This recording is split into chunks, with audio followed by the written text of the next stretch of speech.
Saya beri tema sekali lagi, kok bisa sih? Apa sebetulnya yang akan saya sampaikan pada pagi ini? Bapak Ibu yang terkasih, sampai dengan saat ini, kalau kita melihat berita-berita, baik di televisi, di internet, di YouTube, dan sebagainya, masih didominasi oleh peperangan, saudara. Di mana-mana berita yang kita dengar mesti peperangan. Dan ada sesuatu yang aneh yang orang mempertanyakan kepada saya. Dan saya tentu harus bisa menjawab yang sesuai dengan firman Tuhan. Pertanyaannya adalah, kenapa ada orang-orang Yahudi yang muncul dan rame-rame berdemo, justru yang dilakukan oleh orang-orang Yahudi itu membela Palestina? Ini ada apa? Nah, ini saya harus bisa menjawab, saudara-saudara. Ini ada buktinya, mereka ini orang-orang Yahudi yang ortodok loh. Mereka masih pakai topi, rambutnya dipelintir-pelintir. Jadi ini betul-betul orang-orang Yahudi, saudara, bukan orang Indonesia ya. Tapi mereka justru membela Palestina, saudara-saudara. Bahkan ada kabar juga mereka teriak-teriak minta supaya Benyamin Netanyahu itu mundur. Ada apa ini sebetulnya, saudara? Bahkan kalau saya lihat di video-video yang lain, orang-orang Yahudi ini membakar benderanya sendiri, bendera Israel. Ayo sekarang saya mau tanya nih, kalau kejadian ini ada di Indonesia, kira-kira bagaimana, saudara? Orang Indonesia membakar bendera Indonesia, apa yang terjadi, saudara? Oh, pasti masuk penjara, nggak ampun, saudara. Nah, ini mereka membakar benderanya sendiri, ya. Dan mereka betul-betul rame-rame sekali. Ya, ini saya tunjukkan. Nah, ini mereka sedang membakar bendera. Nah, kalau kita lihat dari berita-berita ini, saudara-saudara, sebetulnya apa yang ada di pikiran orang-orang Yahudi ini? Nah, sekarang saya akan memberitahu kenapa mereka melakukan itu. Sebenarnya mereka itu sudah lelah diperangi dan dikeroyok oleh banyak negara. Mereka ingin bebas. Sampai-sampai mereka bikin lagu pun, ya, lagu kebangsaan itu temanya Hatikvah atau pengharapan. Saya kadang merenung gini ya, kenapa sih kok Israel nggak kunjung selesai, seolah-olah dia itu tidak lepas dari penderitaan, terus berharap dan berharap. Lalu kapan nyampenya? Kalau kita mau melihat dari sisi alam supranatural, lagu Hatikvah itu sendiri sudah tidak bisa membawa apa yang menjadi kerinduan bagi bangsa Israel. Kenapa? Karena mereka berharap. Sampai di sini paham Bapak Ibu? Pengharapan itu berarti peristiwanya belum terjadi. Saya berharap supaya saya mendapatkan kebebasan. Apakah kebebasan itu sudah didapat? Belum. Dan itu terus dinyanyikan tiap-tiap tahun. itu secara hukum alam supranatural nggak akan nyampe. Terus berharap dan berharap. Harusnya mereka ganti lagunya, saudara. Ya tapi ya sudahlah, itu urusan mereka. Tapi yang jelas, bangsa Israel itu ingin hidup damai. Dan kalau saya perhatikan, saudara, orang-orang kebanyakan tidak paham akan Israel. Termasuk Indonesia, mereka tidak paham. Nggak usah Indonesia deh, orang Kristen, saudara. Yang katanya punya akar iman itu dari Israel pun tidak paham. Contoh yang gampang, nama Tuhannya saja berubah jadi Arab dan Yunani. Itu sudah meleset, saudara. Diomongi ngamuk-ngamuk, dipecat dari sinode, disingkirkan. Sudah begitu ketika setiap ada perang ikut-ikutan ngutuk, saudara. Nah coba kita akan berpikir secara realistis, saudara. Sekarang tolong jawab, perang ini terjadi apa tidak kalau Hamas tidak nyerang duluan? Tidak. Tidak akan terjadi, saudara. Jadi kalau begitu yang bikin gara-gara siapa? Pakai logika ya, saudara. Kita main logika berpikir. Kita punya nalar, ya. Jangan ngaco. Hamas menyerang duluan. Ketika dibales, Israelnya dikutukin. Wajar nggak gaya berpikirnya itu, saudara? Tidak wajar. Aneh sekali, saudara. Justru yang jadi korban malah dikutuki. Ini luar biasa, gaya berpikirnya terbalik, saudara. Ya kalau mereka tidak percaya Bapak Yahweh Yeshua, mungkin saya maklum. Loh ini kalau orang yang katanya ngaku punya akar iman dari Israel, tapi ikut ngutukin, cilaka banget, saudara. Kitab suci mengatakan siapa yang mengutuk akan terkena kutuk. Tapi siapa yang memberkati, dia akan diberkati. Kita nggak usah bicara dan masuk ke ranah politik. Ini bukan masalah politik, tapi ini ajaran dari Tuhan bahwa kita diciptakan, dijadikan Tuhan mulut kita untuk bicara hal-hal yang baik, bukan bermulut kotor. Coba kita pakai gaya berpikir yang nalar, saudara. Bapak Ibu saudaraku yang terkasih, kembali saya katakan banyak orang yang tidak paham tentang Israel. Dianggap kalau orang Israel itu jahat kabeh, saudara. Semua jahat semua. Ada nggak orang Israel yang berhati baik? Oh sangat banyak, saudara. Nggak usah itulah, kita bicara kabalah.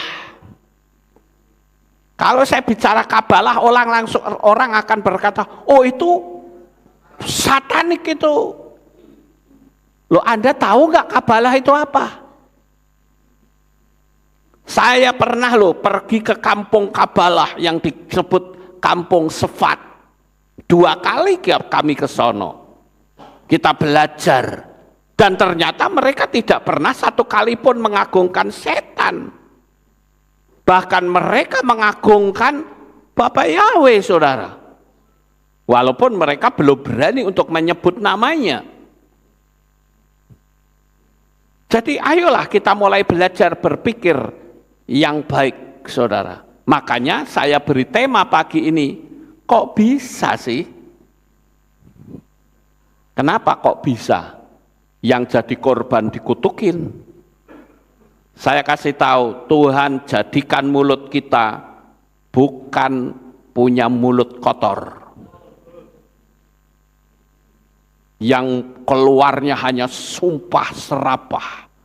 Bahkan kadangkala kita tidak tahu berita yang sebenarnya. Di luaran ini kan berita yang muncul kan liar sekali. Ya. Yang benar dianggap salah, yang salah dianggap benar. Lah kita ikut-ikutan. Kita harus punya prinsip. Tuhan, jadikan mulut kita untuk mengucapkan kalimat-kalimat yang bernada berkat. Sekarang pertanyaannya, boleh nggak kita berdoa memberkati Palestina? Boleh. Kenapa? Karena mereka juga butuh diselamatkan. Kita doakan supaya mereka mengerti kebenaran. Karena orang Israelnya sendiri kadang banyak yang tidak ngerti kebenaran. Nah, sekarang kita akan lihat apa sebenarnya konsep yang ada dalam pikiran mereka. Kenapa kok mereka sampai minta Netanyahu mundur? Kemudian bendera Israel dibakar. Mereka teriak-teriak membela Palestina. Nah, itu saja kan sudah membuktikan bahwa tidak semua orang Israel itu membenci Palestina. Ya toh, saudara? Pakai logika kita berpikir. Jangan berpikir pakai logika terbalik. Bapak Ibu Saudara yang terkasih, apa alasan mereka? Yang pertama, mereka sejak Israel menjadi merdeka tahun 1948. Itu sebetulnya orang-orang Israel, khususnya Yahudi Ortodok, mereka itu tidak suka. Loh, tidak sukanya karena apa? Karena sistemnya itu berubah. Dari sistem kerajaan berubah menjadi sistem presidensial. Menurut mereka itu tidak sesuai dengan Torah. Jadi mereka menolak sistem pemerintahan yang ada. Mereka, yang kedua, mereka itu intinya dari dulu menghendaki bukan sistem presidensial, tetapi mereka menghendaki sistem kerajaan. Karena mereka berpikir Torah nggak ada sistem presiden, nggak ada, adanya kerajaan, saudara. Dan yang ketiga, mereka itu masih merindukan kedatangan Mesias. Dan Mesias yang benar menurut mereka adalah yang mendamaikan Israel dengan negara-negara yang lain. Sementara mereka tidak menerima Yeshua, karena Yeshua faktanya dengan mudah bisa disalib. Dengan mudah bisa dihina, dicaci maki. Tidak pernah ada perlawanan sama sekali. Sedangkan mereka berpikir seharusnya kalau memang Yeshua itu adalah Mesias, bebaskan kami dari sistem penjajahan Romawi. Sampai di sini Bapak Ibu bisa tangkap? Yang keempat, bagi mereka Yeshua bukanlah Mesias karena dia tidak mendirikan kerajaan Israel. Mereka tidak percaya dan tutup mata dan tidak mau mengakui bahwa Yeshua faktanya sudah bangkit dari kematian. Bahkan akibat dari berita bohong yang disebarluaskan oleh ahli Taurat dan orang Farisi, Mereka lebih percaya pada institusi ketimbang percaya kepada sebuah fakta bahwa Yeshua itu memang sudah bangkit. Sekarang yang kelima, sistem pemerintahan menurut mereka itu sangat mengganggu untuk kedatangan Mesias. Jadi bagi mereka, inilah saatnya kita berdemo supaya sistemik negara ini berubah menjadi kerajaan. Sampai di sini paham Bapak Ibu? Nah, sekali lagi saya katakan, banyak orang-orang Indo atau Indonesia, bahkan orang-orang Kristen yang tidak paham tentang Israel, yang sebetulnya orang Israel itu adalah cinta damai. Memang kita harus akui ada banyak sekali orang-orang, khususnya dalam kelompoknya si mata satu, mereka akan menguasai dunia ini. Tapi sangat banyak orang-orang Israel yang cinta damai. Kemarin ada orang yang menunjukkan kepada saya, Pak Lukas, itu orang-orang Yahudi bagaimana sih? Ada orang Kristen bawa salib diludahi katanya. Saudara lihat videonya kan? Itu viral, saudara. Saya jawabnya gampang.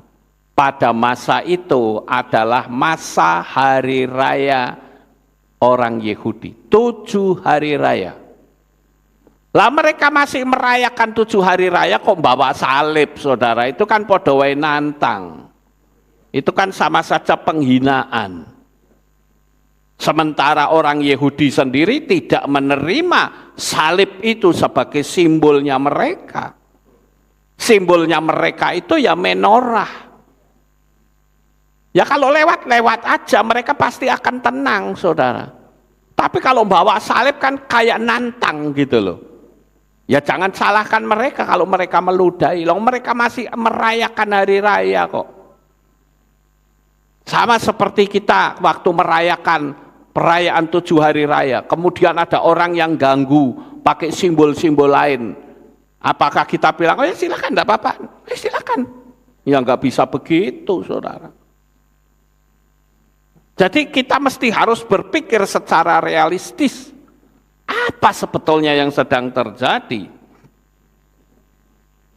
Dan sekali lagi saya katakan, kita harus berhati-hati dengan berita-berita yang beredar secara liar. Sebaiknya jangan ikut-ikutan memihak siapapun. Apalagi sampai ikut-ikutan mengutuki Israel. Justru kita harus berdoa memberkati Israel. Saya nggak peduli orang suka nggak suka, emang gua pikirin.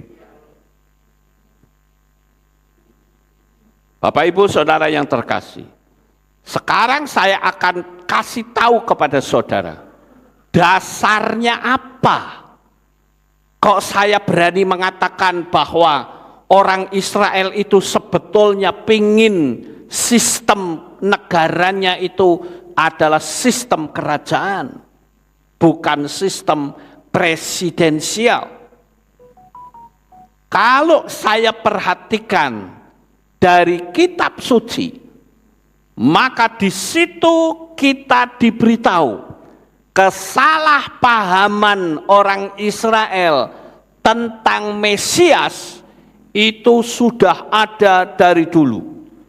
Intinya adalah mereka berpikir yang namanya Mesias itu ya mereka berani berperang melawan penjajah.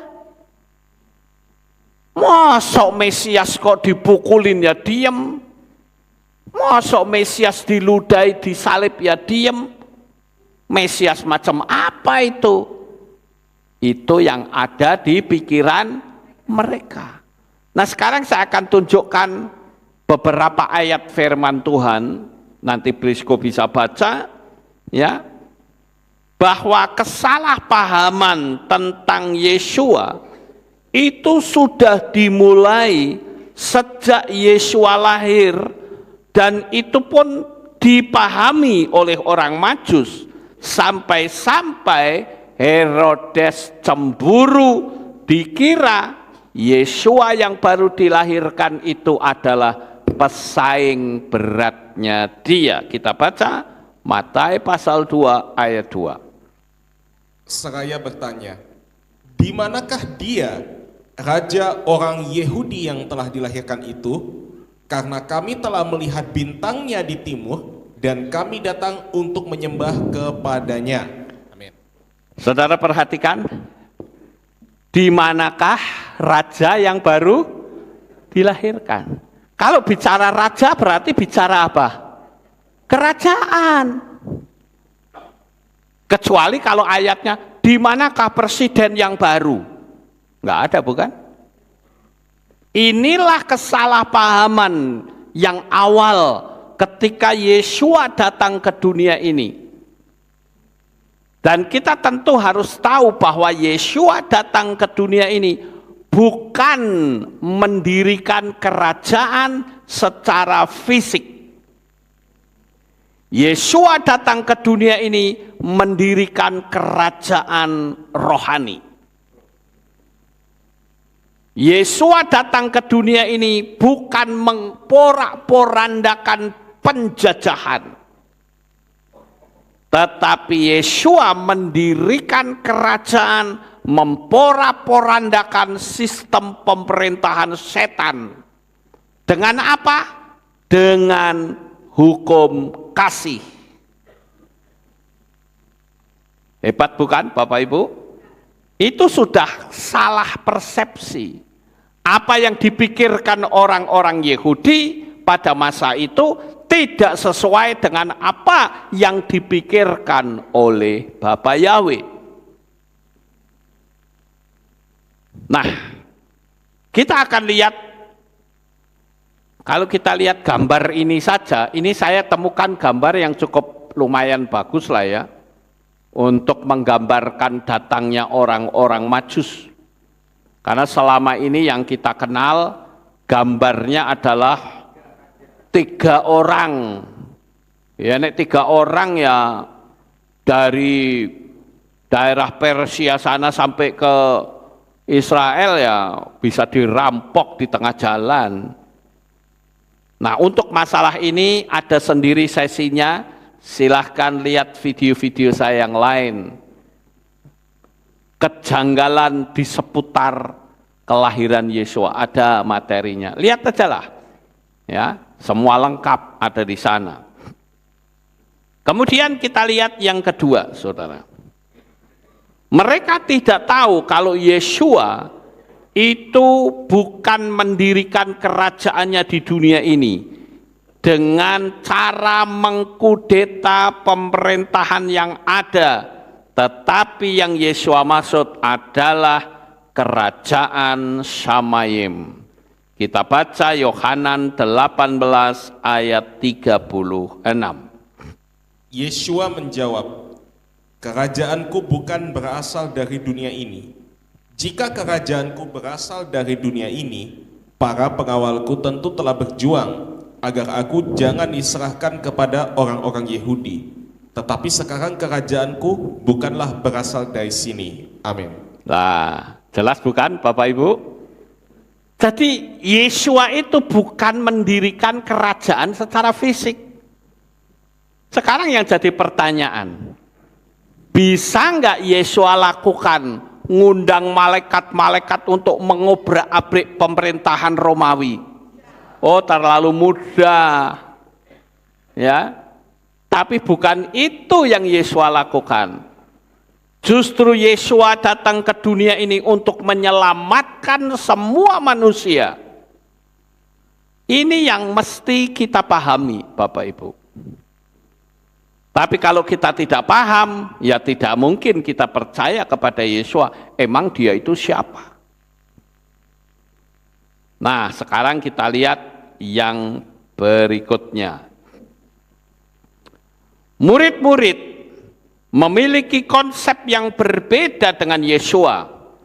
Mereka pikir Yesualah yang akan membebaskan mereka dari penjajah Romawi. Kita baca di Lukas 19 ayat 38.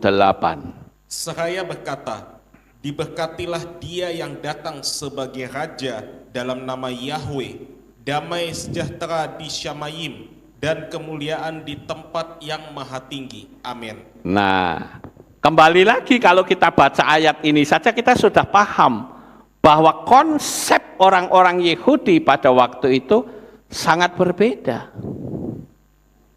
Sampai di sini paham ya Bapak Ibu? Agar supaya kita jadi semakin cerdas. Apa sebetulnya misi Tuhan? Makanya kalau di luar sana banyak orang yang mengolok-olok Yesua dengan berkata, katanya juru selamat. Lah juru selamat kok dipukulin ya nurut. Diludahi nurut, dihajar, dihina, dicaci maki, dicambuk nurut. Bahkan sampai dia mati. Mana ada Tuhan kok mati? Nah ini kan salah persepsi saudara. Nanti di bagian belakang saya akan kembali terangkan. Supaya kita itu ngerti, cerdas, hafal. Karena ini sudah menyangkut masalah keselamatan. Jangan sampai kita itu menjadi tidak selamat karena kita salah pemahaman tentang siapa sebetulnya Yesua itu.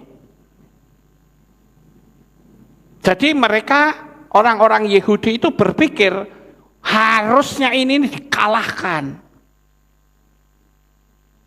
Atau setidak-tidaknya Yesua itu punya postur yang tinggi besar, ganteng, gagah, mungkin orang macam-macam sekali pukul jedot mati. Itu pikiran mereka begitu. Lah kok ternyata ini kok diapa-apain diam aja di mana adalah mereka itu akhirnya tidak bisa menerima Mesias karena konsepnya berbeda. Jadi sekali lagi ini adalah alasan-alasan secara yang tertulis dalam kitab suci. Kenapa mereka melakukan demo? Ini jawabannya saudara. Karena mereka menghendaki sistemnya bukan sistem presidensial, tapi sistem kerajaan. Dan sekali lagi, sistem presidensial menurut mereka itu akan menghambat datangnya Mesias. Tapi bagi kita, mau sistem apapun, ketika waktunya sudah sampai, Yesua akan datang kembali sebagai hakim yang adil. Dia akan datang kembali sebagai mempelai pria kita. Ini yang saya katakan, kita memiliki sebuah pengharapan yang luar biasa. Bayangkan orang Israel itu pandainya seperti apa, cerdasnya seperti apa, sampai tidak bisa menangkap bahwa Mesias itu sudah datang ke dunia ini, masih ditunggu terus. Padahal sebentar lagi dia akan datang lagi, bukan sebagai bayi yang lemah, tetapi dia datang dengan segala kemuliaannya. Betapa bangganya kita bisa percaya kepada Yesua HaMasiah. Kita lanjut yang berikutnya. Penjahat yang di kayu salib pun punya pemahaman yang sama, yaitu Yesua itu sebagai raja. Artinya begini saudara, kalau saya terjemahkan secara gamblangnya begini, ya sudahlah Tuhan, engkau kali ini kalah deh, nggak apa-apa, tapi nanti kalau kamu datang lagi sebagai raja, ingat aku ya. Raja meneng, ya saudara. Itu konsep, sekali lagi konsep mereka adalah mengalahkan penjajah. Kita baca Lukas 23 ayat 42. Dan dia berkata kepada Yesua, Tuhan, ingatlah aku manakala engkau datang dalam kerajaanmu. Amin. Nah, kembali lagi konsepnya masih sama. Jadi itulah konsep orang Yahudi dari zaman dulu sampai sekarang itu masih sama. Makanya saya katakan bahwa dengan adanya sistem pemerintahan sekarang, mereka berpikir ini menjadi penghambat datangnya Mesias.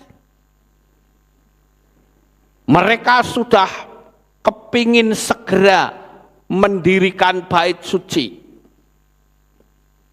Seperti kita ketahui bahwa sekarang sudah tersedia red heifer atau lembu merah.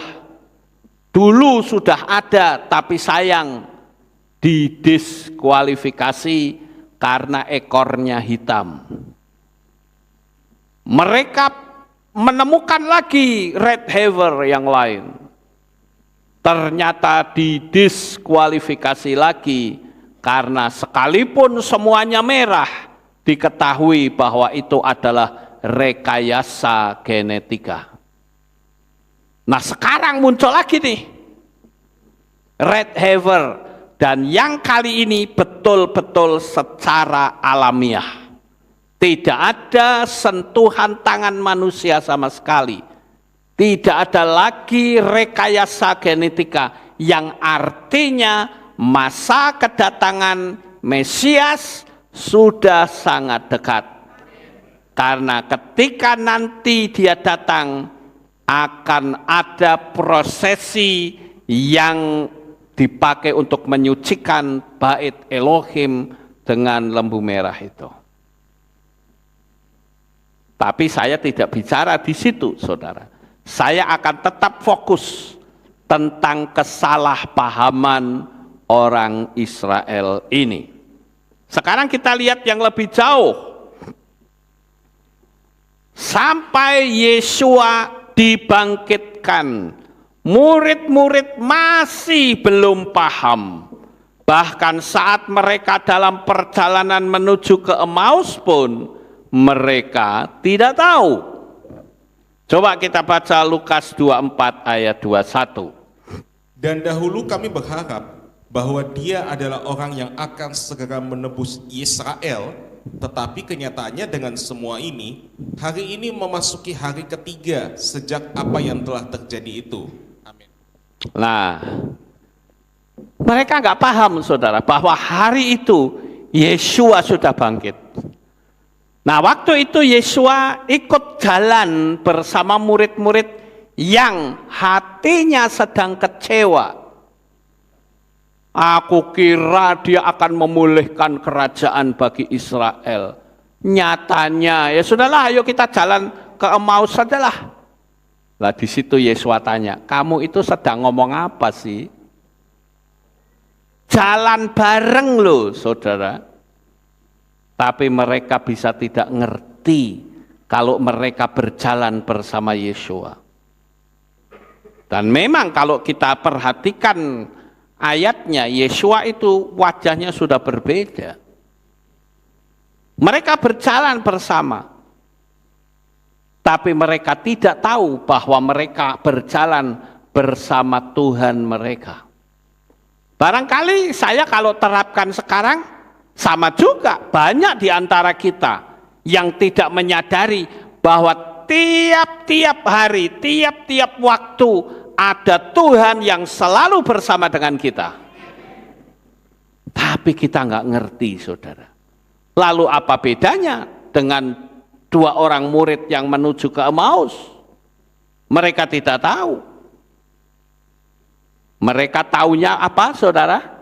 Setelah mereka nyuruh makan, ya, mereka nyuruh mampir. Kemudian Yesua melakukan apa? Memecah-mecahkan roti. Baru mereka sadar. Sekali lagi ingat, ini bukan perjamuan kudus, ya. Tapi Yesua punya kebiasaan memecah-mecahkan roti. Mereka baru tahu, loh, lah ini kan guru kita. Tapi terlepas dari semua itu, kembali lagi saya katakan bahwa inilah bukti-bukti secara kitab suci, secara otentik bahwa konsep mereka tentang Tuhan itu salah besar. Barangkali kalau saya pertanyakan kepada saudara, mungkin kita juga punya pemahaman yang sama. Kalau saya tanya, siapakah Yesua itu? Mungkin banyak yang tidak paham. Ambuh wis pokoknya aku melu wae. Ada yang seperti itu.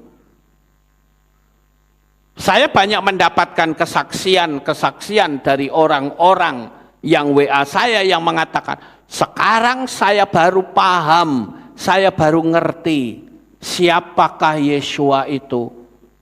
Saya tanyalah, kamu jadi Kristen sudah berapa lama? Sejak ada di kandungan ibu saya. Tapi saya tidak tahu tentang apapun. Yang saya tahu, mamaku beragama Kristen, ya aku wis ikut wae. Tanpa tahu tujuanmu ikut Tuhan itu untuk apa? Saya berharap jemaat di sini tidak ada yang seperti itu. Saya juga berharap para subscriber yang mengikuti streaming ini tetap memiliki konsep yang benar tentang siapakah Yesua itu. Jadi kalau begitu ada sebuah pertanyaan yang besar dan penting. Siapa sebetulnya Yesua itu?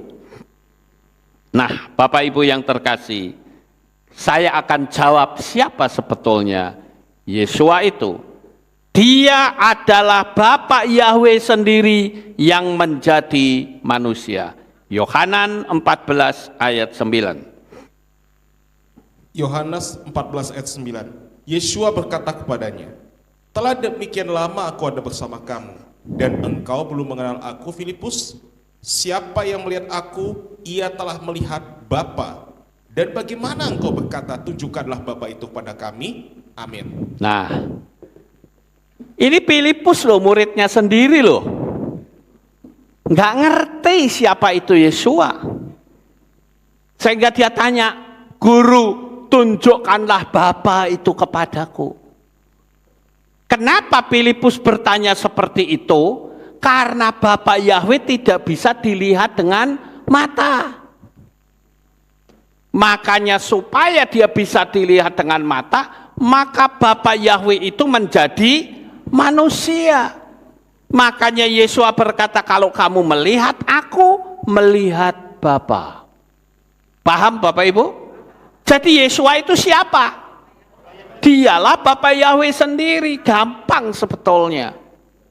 Dan saya tunjukkan sebuah konsep teologi yang sangat simple.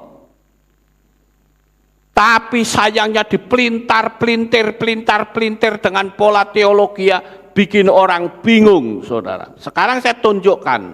Yang di ujung sana itu kan ada cahaya tuh. Ya, yang kiri atas. Cahaya itu saya katakan itulah Yahweh, saudara. Nah sekarang Bapak Yahweh ingin menuntun umatnya, ya, dari Misraim menuju ke Kanaan. Dia memakai apa? Tiang awan dan tiang api. Jadi kalau begitu tiang awan dan tiang api itu siapa? Bapak Yahweh sendiri. Menjadi tiang awan dan tiang api. Nanti orang bilang, mana ada Tuhan kok jadi api, jadi tiang awan. Ya kalau Anda berpikir seperti itu, berarti Bapak Yahweh itu tidak maha kuasa. Kalau dia maha kuasa, dia bisa jadi apa saja. Kalau tidak bisa jadi tiang awan dan tiang api, berarti Bapak Yahweh kalah sama Banaspati, saudara. Tahu Banaspati enggak? Ya, mungkin ada di antara teman-teman kita yang dari negara lain bingung, apa kuwi Banaspati? Banaspati itu adalah jin api atau setan api. Dia bisa menjelma menjadi api. Itu Banaspati. Mosok setan aja bisa, Bapak Yahweh nggak bisa. Sampai di sini paham? Kemudian kalau saudara lihat yang sebelah kanan, itu ada tangan yang menulis mene mene tekel ufarsin. Itu adalah tangannya Bapak Yahweh sendiri yang menulis di dinding kerajaannya Raja Belsasar. Karena dia sombong ditulis mene mene tekel ufarsin. Bahwa sistem pemerintahan raja itu diakhiri karena sombong. Pertanyaannya, tangan siapakah itu? Tangannya Bapak Yahweh, saudara. Jangan dipikir, oh itu tangan genderuwo. Tidak, saudara. Itu tangannya Bapak Yahweh sendiri. Amin. Jadi Bapak Yahweh bisa menjadi punggung tangan, bisa kan? Lawang Maha Kuasa ya bisa. Sak penake. Ya. Terus pada waktu zaman Raja Nebukadnezar, ada 3 orang pemuda, Hananya, Misael, Azaria, disuruh menyembah patung buatan Raja Nebukadnezar. Dan 3 pemuda itu berkata, tidak, karena akan ada Elohimku yang akan melindungi aku. Tetapi seandainya tidak, aku tetap tidak akan menyembah patung buatan Tuanku Raja. Itu namanya iman. Iman itu artinya berani mengambil resiko. Itu iman, saudara. Dan ternyata ketika pemuda itu betul-betul dicemplungke di dapur api perapian yang menyala-nyala. Dan Raja Nebukadnezar kaget, loh tadi ada 3, kok sekarang ada 4. Siapa yang satunya ini? Tidak lain adalah Bapak Yahweh sendiri yang menjadi manusia. Tetapi dia jadi manusia tiba-tiba sudah jogrok gede, saudara. Berbeda pada saat menggenapi nubuatan. Bagaimana Bapak Yahweh menjadi manusia secara alamiah, secara natural. Untuk menyelamatkan kita. Karena dosa kita, maka tidak ada satupun manusia yang bisa selamat. Maka saya memberitahu kepada saudara sekalian, kalau mungkin hatimu sekarang sedang kecewa, seberat-beratnya kecewa, jangan sekali-kali tinggalkan Bapak Yahweh dan Yeshua HaMashiach. Engkau akan mati binasa. Kenapa? Karena engkau yang akan membayar dosamu siapa? Yang membayar engkau dari dosa itu siapa? Darahnya Nabi siapa yang bisa? Tidak ada satupun Nabi yang darahnya bisa untuk membayar engkau dari dosa. Tidak bisa. Kenapa? Karena manusia itu sudah jatuh dalam dosa. Darah orang berdosa tidak mungkin menyelamatkan orang berdosa. Yang bisa menyelamatkan adalah darah yang maha suci. Darah yang tidak pernah melakukan kesalahan. Darah yang tidak pernah berbuat dosa. Itulah darahnya Yeshua HaMashiach. Jadi urutannya itu gampang, saudara. Bapak Yahweh menjadikan manusia, manusianya berdosa, maka manusia harus bayar dengan darah. Tapi karena Bapak Yahweh tidak punya manusia yang sempurna, maka diganti dengan darah domba, darah binatang. Loh kok darah binatang bisa? Bisa. Karena apa? Binatang itu tidak berdosa. Tidak pernah dalam kitab suci kita mengatakan dombanya Abraham domba yang berdosa. Kenapa? Lah tukang ceruduk. Enggak begitu, saudara.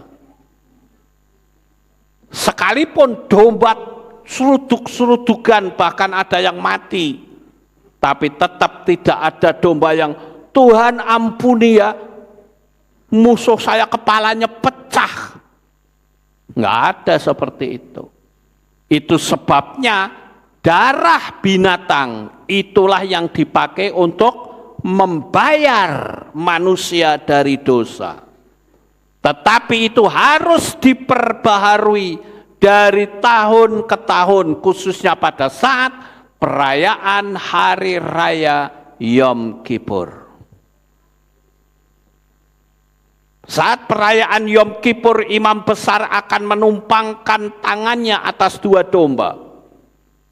Yang satu disembelih, yang satu tanduknya dikasih ikat tali kermisi, kemudian dilepaskan di padang gurun yang disebut dengan Azazel.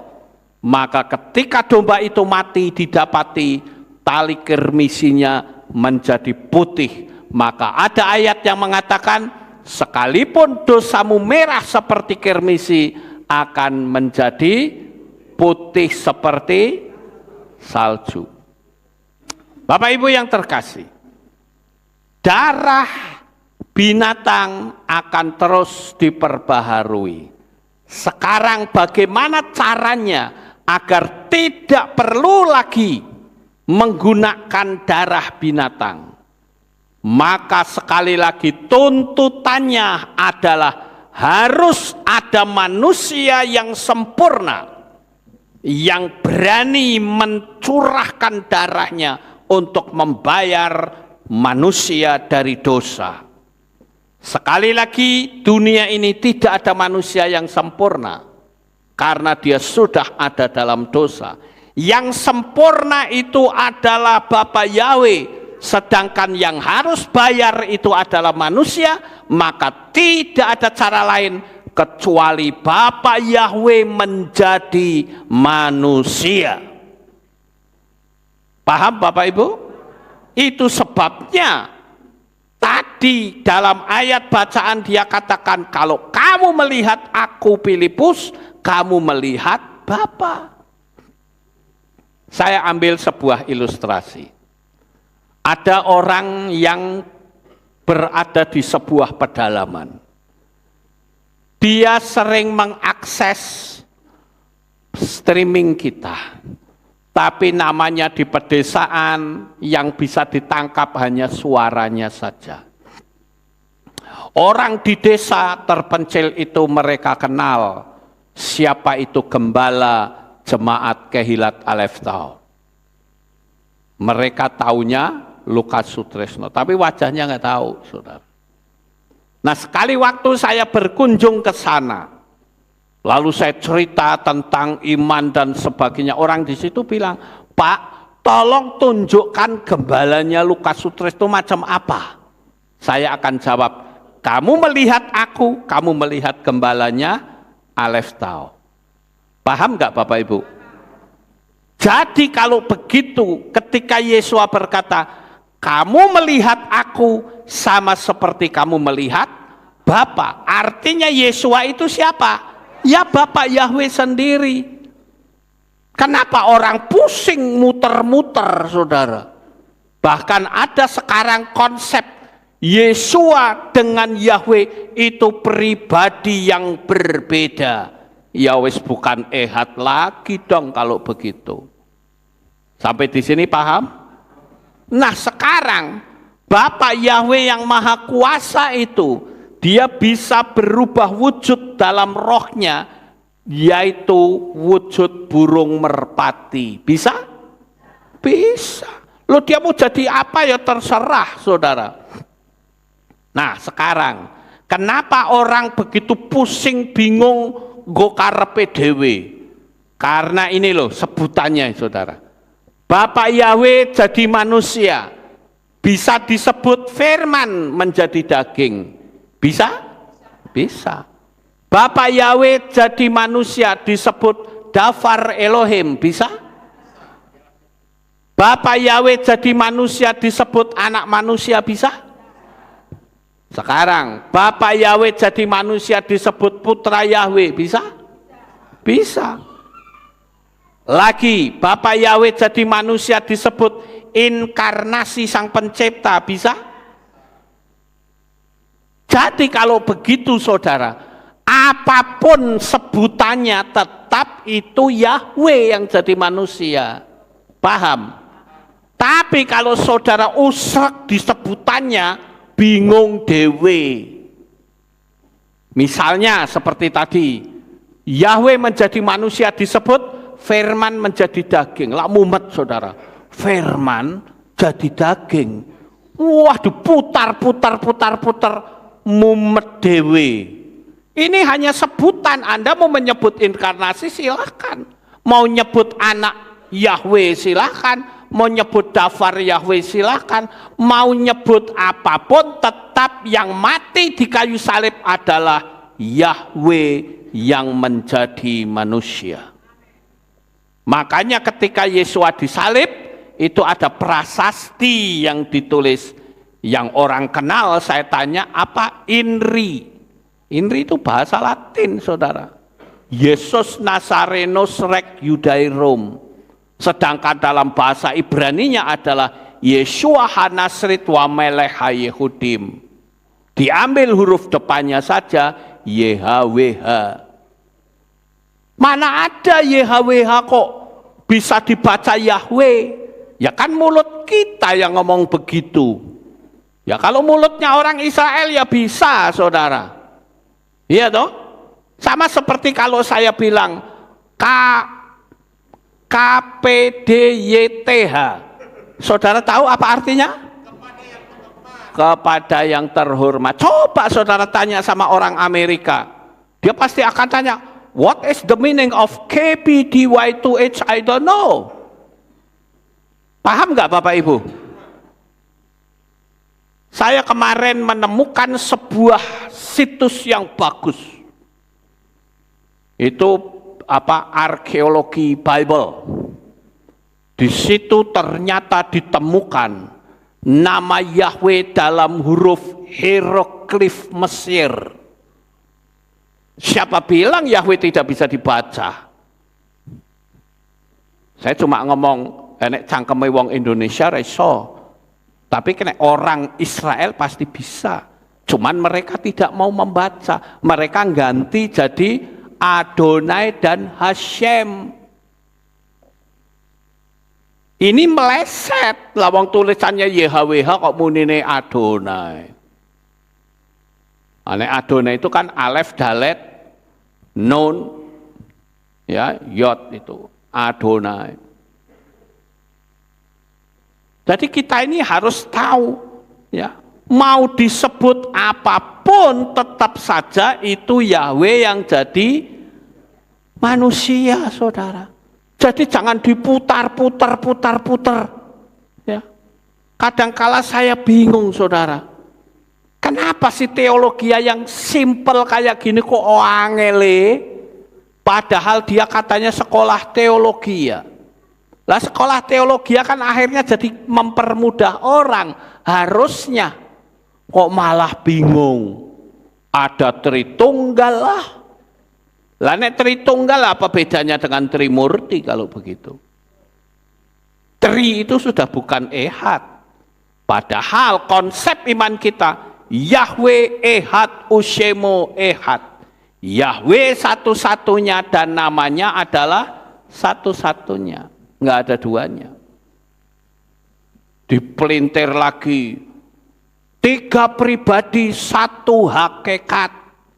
Ada 3 pribadi ya beda, saudara. Pribadinya tetap satu. Saya sering membahasakannya seperti film Sun Gokong. Dikeroyok orang 50, dia bisa jadi 50. Apakah berarti ada 50 pribadi Sun Gokong? Ya tidak, pribadinya tetap satu. Gampang sih sebetulnya. Wong gampang-gampang kayak gitu kok dipikir pelintar-pelintir susah banget. Ya. Oke, kita lanjut, saudara-saudara. Jika kita tidak mengakui bahwa Yeshua adalah Yahweh sendiri, maka kita akan mati dalam dosa kita. Yohanan 8 ayat 24. Oleh karena itu, aku berkata kepadamu, bahwa kamu akan mati dalam dosa-dosamu. Sebab jika kamu tidak percaya bahwa akulah Dia, maka kamu akan mati dalam dosa-dosamu. Amin. Tuh kan, Yesua ngomong apa? Akulah Dia. Akulah Dia. Dia ini siapa? Ya Bapak Yahweh. Gampang sih saja nih. Iya toh? Tadi negur Filipus, kamu sudah sekian lama ikut aku, kok nggak ngerti Bapak itu? Tanya lagi. Ya kalau pertanyaan ini saya tanyakan, mungkin saudara saya bisa katakan, kamu katanya sudah Kristen dari bayi, kok nggak ngerti? Sama nggak kira-kira? Maka saya perlu kasih tahu kepada saudara, ini menyangkut masalah keselamatan. Sekalipun pembicaraan kita tadi bicara masalah demonya orang Israel, tapi kalau saya giring masuk ke pola rohani, jadilah seperti ini. Kita jadi paham betul siapa itu Yeshua HaMashiach. Sampai saudara berani tinggalkan Yeshua, saya katakan, kamu tidak akan pernah sampai di Samayim. Karena orang yang bisa masuk ke Samayim harus dengan darah yang maha suci. Dan di dunia ini tidak ada darah yang suci kecuali darah Yeshua HaMashiach. Kita harus pertahankan iman kita sampai pada titik nafas yang penghabisan. Doa saya untuk Bapak Ibu Saudara, jangan sampai mati tetapi engkau terlambat. Ingat, kalau sampai engkau mati dan belum terima Yeshua sebagai juru selamat, belum termeterai atas namanya, maka saya nyebutnya engkau mati dengan sia-sia. Kenapa kita harus termeterai? Karena dulu waktu kita bertobat, kita dimeterai dalam nama siapa? Nah, siapa itu nanti spiritnya akan tuntut kita di kursi pengadilan Tuhan. Ketika kita ada di kursi pengadilan, maka spirit itu berkata, Tuhan, orang itu milik saya. Kok bisa? Lah dia dulu dibaptis dalam nama saya. Enak aja. Makanya orang ini milik saya. Masuk logika enggak kira-kira? Masuk, saudara. Makanya saya katakan hati-hati masalah ini, saudara. Ini bukan masalah agama, ini bukan masalah gereja, bukan masalah sinode. Tapi apa kata firman? Yeshua itu tidak lain adalah Yahweh sendiri. Sekarang yang jadi pertanyaan kita yang terakhir. Pemahaman yang sangat mudah. Kenapa begitu sulit orang untuk memahaminya? Padahal dia sekolah teologi. Namanya sekolah teologi itu berarti sekolah yang membicarakan masalah Tuhan. Tapi sampai tidak bisa. Tahu kenapa, saudara? Karena ada spirit yang mengikat dia. Orang sudah percaya Yeshua saja, setan masih bilang tunggu tanggal mainnya, tak cegat kamu nanti di depan sana. Akhirnya tidak terima Yeshua. Ngeri sekali, saudara. Menolak dengan alasan dia itu tidak lebih manusia biasa. Saya katakan, siapa orang yang tahu hari kematiannya? Tidak ada. Hanya Yeshua yang tahu. Dan dia pun berani mengklaim, rombak bait suci ini dan dalam 3 hari aku akan mendirikannya kembali. Yang dimaksud adalah tubuhnya. Maka pada waktu dia mati, pada hari yang ketiga dia bangkit kembali. Yang artinya siapapun yang percaya kepada Yeshua, Kalau nanti mati kita akan dibangkitkan. Tapi setan tidak suka. Dia pelintar-pelintir supaya keselamatan bisa terlepas. Tidak panggil nama. Dia berpikir Yesua itu bukan Yahweh. Tapi Yesua itu pribadi yang lain. Tapi menyatu, malah bingung saudara. Makanya banyak orang-orang dari seberang yang sulit untuk percaya. Karena teologianya, bikinannya Tertullianus. Tapi kita ikutin apa yang kitab suci katakan. Bahwa Yesua itu tidak lain adalah Bapa Yahweh sendiri. Sukses besar untuk saudara. Bapa Yahweh memberkati. Haleluya.